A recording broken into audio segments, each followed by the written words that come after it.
Morning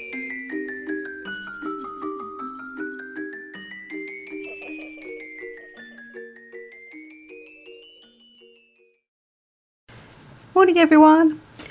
So this is card number 3, or I don't know how many that was. Card number 3 in a sort of super simple, keep it easy kind of crafting, taking it back to old school video, taking it back to super simple, almost a monochromatic kind of thing going on, but we're going to Halloween it up. So I've die cut my image using my brother's Scan and Cut. I just need to take the pencil lines out. That just helps the Scan and Cut see the whole image rather than trying to go in all the little details, because it's very detailed.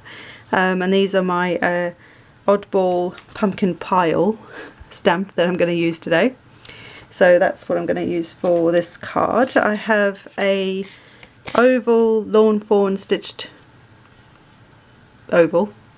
That was slightly the wrong way around, but you know what I mean, in some basic black cardstock for Stampin' Up. I then have some, I think this is pumpkin pie cardstock by Stampin' Up, and this is 4 by 5 1/4, and I've embossed it using a like Thanksgiving Tim Holtz embossing folder. So kept it really simple. It's just got a load of words like blessings, family, November, hope, thankful, faith, etc. on there. And I just think it adds a ton of texture in the background, but it's very simple. It's not, you know, overpowering for everything else that you're going to put on your card, but it just adds another element to what is a very simple card. You don't have to do this. You can use a stencil instead if you've got stencils and not embossing folders, or you could leave it plain. It's fine. It's not a problem. Or you could use your scoring tools like these, like a score buddy, and you can actually create lines on it. So if you don't have an embossing folder or a stencil or anything like that, that's another way to create some texture in the background.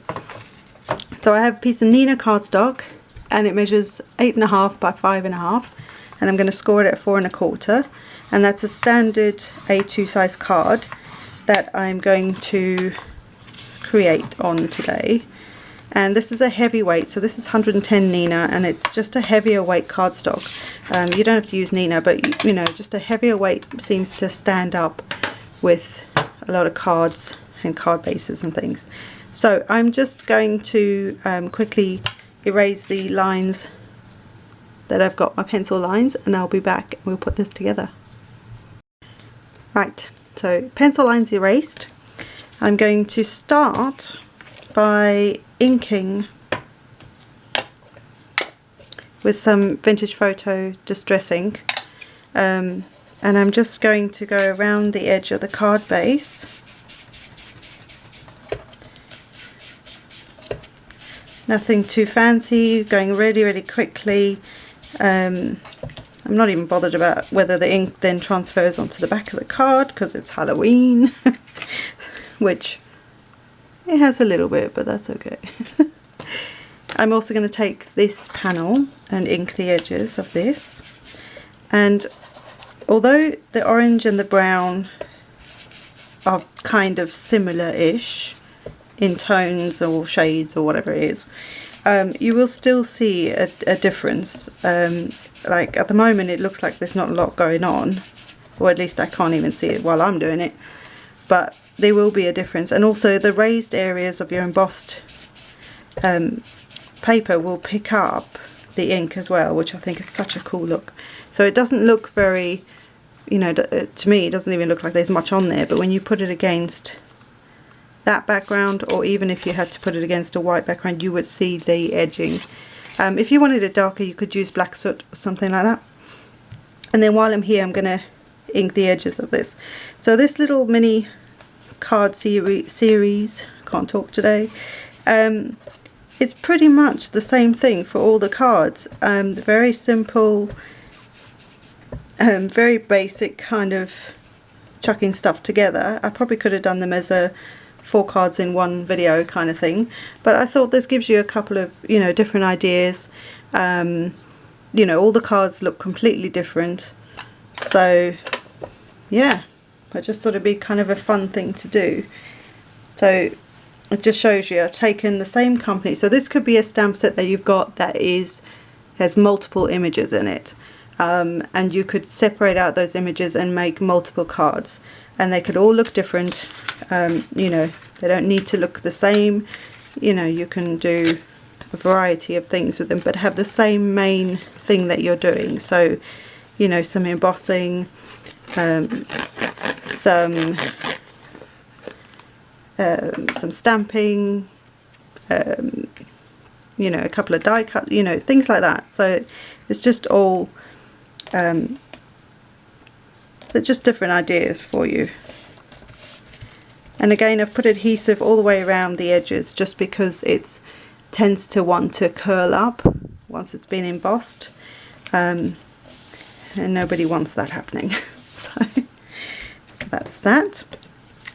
This I'm going to keep quite simple. I'm just going to put this flat on here, and I've just remembered I need to do my sentiment and I forgot, so at this point we're winging it. You probably want to do your sentiment before you even put this panel on here, because you've got texture underneath the you've got texture underneath this piece, so when you go to stamp it may not stamp completely okay, but we're gonna wing it, guys. We're just gonna see what happens. Let's see. And I might have it like across. Oh, it'll fit across there, won't it? Or should I have it at this? Should I do it down here? Happy Halloween! Happy Halloween! Always do it at the top. Right, we are going to wing this bit because, like I say, well, I might do it in an angle. Oh, I don't do well with angles, but maybe an angle would be good. Oh, let's do it this way. So I've got some white Versacolor ink. This is like a white pigment ink, so that hopefully it will show up on the black cardstock.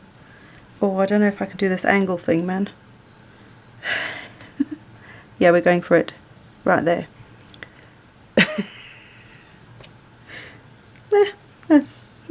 That's okay. I think I'm okay with that. And then and then I might have him about there. Right, so again I'm going to pop dot this one because I love to do this. I love it. I love it, I love it, I love it. Right, get this on here. And again, I won't make you watch me take 10,000 backings off of these things. So I'll be back. Alright, so nice and popped up. And this is not a super popped up dimensional. It's sort of a, there's enough height, but it's not super duper high, if that makes sense.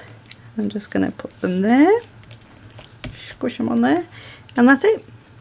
Again, you can add some like Nouveau drops if you've got some of those in like a black gloss or something like that, or an orange if you've got an orange kind of colour, or a glittery orange, and that will tie in the orange. But I love it. It's very simple. This is the idea of this little mini series within the Halloween series, is that it's going back to basics and keeping things as simple as possible and easy for you guys to do.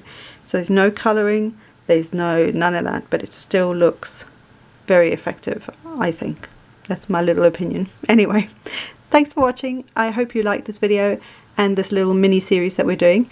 I think there's one more card to come, and then I will be on to another project.